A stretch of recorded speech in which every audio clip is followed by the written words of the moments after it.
Infancy 2. We found the following reports written in the book of Joseph the high priest, who some say is Caiaphas. Now it happened shortly after the 2 months, in the 309th year of the reign of Alexander, when Joseph the carpenter was living apart from his wife Mary in her house, that a registration was imposed according to the edict of Augustus Caesar the king, that everyone in the inhabited world should register in his own town. This registration was the first to take place during the governorship of Quirinius in Syria. So everyone returned to enroll in their own hometowns. It was needful, therefore, for Joseph to sign on with Mary in Bethlehem, because they, being of the tribe of Judah and the stock and lineage of David, were both from there. By then it was approaching 9 months from her time of conception, and by then Mary was great with child. "I will enter my sons," said Joseph. "But what am I to do with this girl? How am I to register her? As my wife?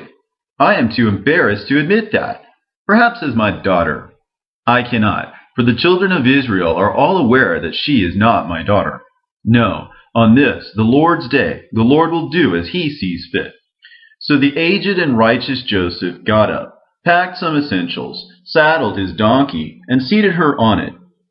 Joseph then left the city of Nazareth, his son leading and himself trailing behind.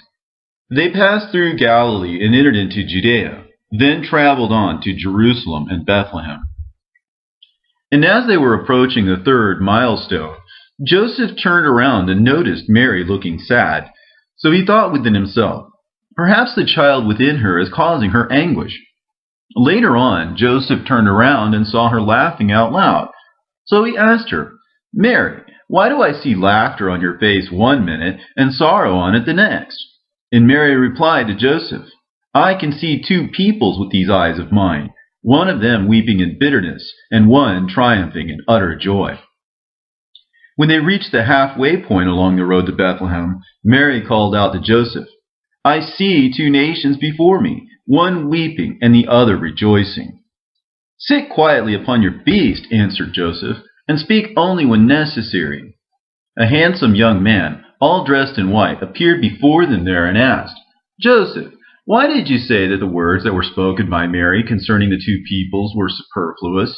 For she saw the Jewish people weeping because they have abandoned their God, and the Gentile people rejoicing because they have drawn near to the Lord, even as he promised to our forefathers Abraham, Isaac, and Jacob. For the time has now come for a blessing to be extended toward all the nations of the children of Abraham." And after he had spoken this, they drew near to the cave.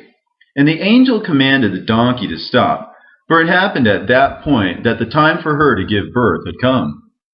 Mary then let Joseph know that it was her time, and that she would be unable to make it into town. The angel then told Mary to come down from her beast. "Joseph," said Mary, "take me off of this donkey, for the child within me is struggling to come out."